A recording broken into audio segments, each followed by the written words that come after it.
Dans cette vidéo, nous allons voir comment redimensionner une image pour l'insérer dans un mail.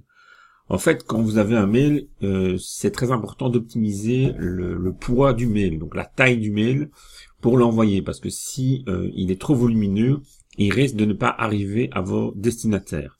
Parce qu'en fait, il y a des filtres chez les différents fournisseurs de mails qui font que quand les mails sont trop volumineux, ils sont parfois bloqués.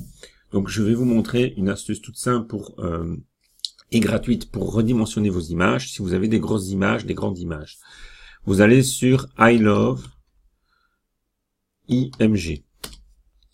Vous tombez ici donc sur ce site-ci, iloveimg.com/fr, et vous allez pouvoir donc redimensionner une image. Vous cliquez sur redimensionner une image ici.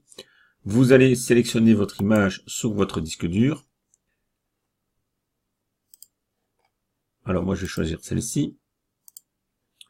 Voilà, alors on voit ici que l'image fait 3264 pixels par 2448, c'est beaucoup trop gros. Donc ce qu'il faut faire ici, c'est diminuer la taille de l'image. Donc la largeur que je vous recommande, c'est 500 à 600 pixels. Je dirais que 500 pixels, c'est très bien, maximum. Et vous faites cliquer sur redimensionner des images. Voilà, donc ça se fait en quelques secondes. Vous voyez cette petite fenêtre ici apparaître. Vous faites enregistrer le fichier sous et vous allez le mettre dans le répertoire que vous souhaitez sur votre disque dur pour ensuite aller rechercher l'image par la suite. Voilà, on va faire ça. Hop, on va le mettre sur le bureau. On va mettre image redimensionnée. Voilà.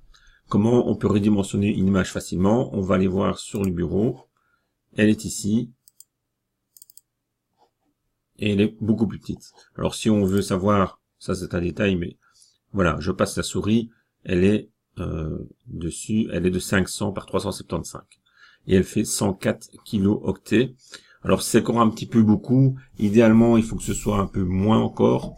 Mais ça peut déjà bien passer. On peut encore travailler l'image par la suite si on veut, mais c'est déjà très bien.